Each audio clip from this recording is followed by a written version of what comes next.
This is a story of a group of 17 children left abandoned on the western coast of Nigeria.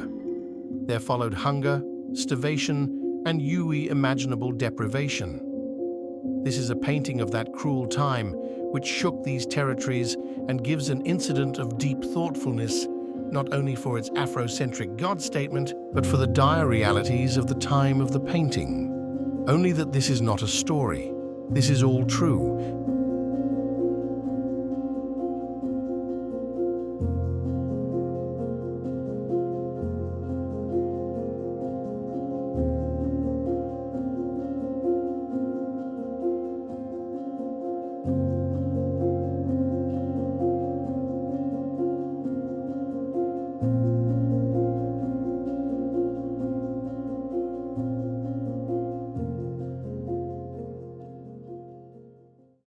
Nifemi is an embodiment of a tortured genius who seldom enjoy life of its pleasures. Consistently influenced by the Christian faith, richly captured in his painting as a teaching attached to his upbringing, in 2020 he was looking for a subject matter that will bring a steady genre to his divine creativity.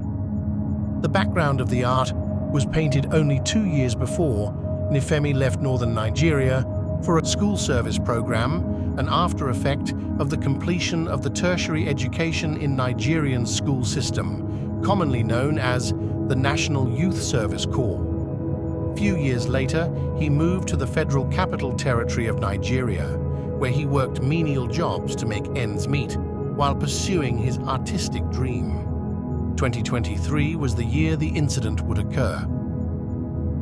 Corruption was gradually becoming alarming and a national issue of concern in the social-political climate of these territories, giving an after-effect of chaos and unrest due to the continually giving of unqualified men, governmental offices as a political favor, spearheading the leading cause of this major occurrence of the depressing events, pushing Nigeria to be seen as a symbol of political corruption.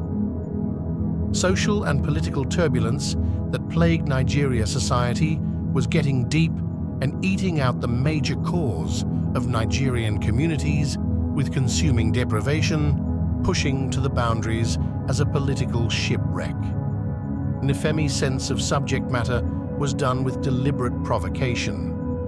During the early years of 2023, it was the year the Nigerians were going to experience a change in political climate. Tension around the country was heightened. Political thugs were on a rampage, leaving their vivid representation of killing, stealing, and destroying as being sent by their godfathers during the political era. In the heightening state of this territory, a bank policy was made that would lead to a greater degradation and chaos, which later influence a heightening state of destruction of lives and properties. This policy is referred to as the new money policy, a policy that rolled out the use of the current Nigerian banknote in Nigeria to be able to stop the fundings of corrupt government official in the country, leaving only few new Naira banknote flying around that could hardly solve the economic needs of the citizens. The increase of uncertainty and confusion gave an after effect of killing and chaos, an incident that affected both the rich and poor. Depression was spearheading communities and states. Nifemi traveling back to Ekiti, unable to get to his destination because of the eminent policy. Unable to pay the driver the remaining balance for his traveling expenses, the driver told him, "Get off his truck." By that time, tying to get a place to stay, he realized this ocean state near a village. Getting closer to the village, he found a group of abandoned children in inquisitiveness to look for the parents, but he found no one. The place looks desolate and disorganized.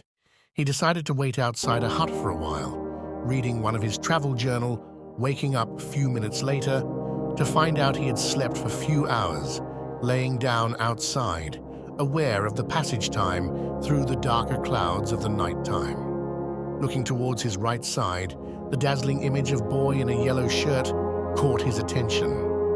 a young child with his hand filled with variety of fruit, sharing to the hungry children. That dazzling image captured his attention for a few minutes. The image gave his perspective a remembrance to the African spirituality of the Osun goddess, the goddess that also cared for children. Nifemi would diligently move around in search of an adult or a guardian, but would find none. The remaining landscape was flooded with water, requiring a great skill of swimming to pass through. Returning from his diligent search, he found the children playing around the trees with the rays of the moonlight. There he laid down on a blanket on the wooden bench till the rays of the morning sun brighten up the lids of his eyes to give him the message of the dawning of a new day. Waking up to see the same boy doing the same with his radiating shirt in the brightness of the sun, with the reflection of an oily liquid pouring down from his head, giving the impression that he came from the waters. He would stand to have a conversation, the boy he conclude, but before he could proceed, the boy hurried away, moving around the hut, and in no time he was nowhere to be found. Seemingly confusing and scary situation Nifemi would find himself, he started thinking about how to just leave the village quietly. He tried asking one of the younger one among the children. It was then he knew they were all deaf and unable to speak. Not one of the children could say a word. Shocking, not sure about what to think, fear arose. He could no longer stay in the village. He took his bag and started walking away, increasing the pace of his steps, looking back at the children while they played happily. Moving towards the roadside, where he could get a transport service, but no vehicle would show up. Then he started to make a decree according in partnership with what he just experienced in that village, saying, "I receive help from Jesus," declaring different scripture. But the eminent one kept coming, "As thou anointed my head with oil, my cup runs over, my need runs over." With his depth of fear, he kept on declaring. His stomach churns. He then remembered that he hasn't eaten for days. He stood on his knees. Suddenly, he felt a tap on his back, saw a young man asking him what he was doing. In shock, he stood on his feet and explained to the young man how his journey to Ekiti State was thwarted because he couldn't afford to get the new banknote. The young man told Nifemi he was also going to Ekiti now, and his car is parked around the back. He told Nifemi to follow him. Although scared, Nifemi followed him. He offered Nifemi the front seat and continued the journey to Ekiti State. Able to finally get to Ekiti State, he thought about what has happened, unable to explain the bizarre event.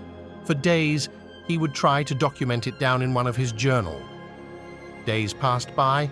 The image of the boy continues to reappear in his dreams. It was then he decided to pay attention to a canvas. Having made hundreds of preparatory studies, Nifemi struggles to paint the moment that best capture the real drama of the event, when he tried to have a question him, when he brings in the fruit, or the foremost event that got his attention. When he's sharing the fruits in his hand, Nifemi ultimately settles for the most intense and spiritual scene of the incident. The strange boy ensuring the blessings given to him by God is not just for himself, but impacting the people around him in a joint depiction of the Christian faith, giving credence to the book of the Bible. Psalm 23, a book in the Bible, written as, "Thou anointed my head with oil. My cup runneth over," a painting that give perspective to the promise of God in the Bible, which enliven his faith, giving a depth of uncanny revelation to his present reality on the recent bank policy, incapacitating his movement to transport and his daily living. A conviction he has held powerfully till this day. This painting also defy the degrading selfish narrative of the political climate of the territories. Thank you for your time. If you will love to see more videos like this, kindly hit the subscribe and post notification button.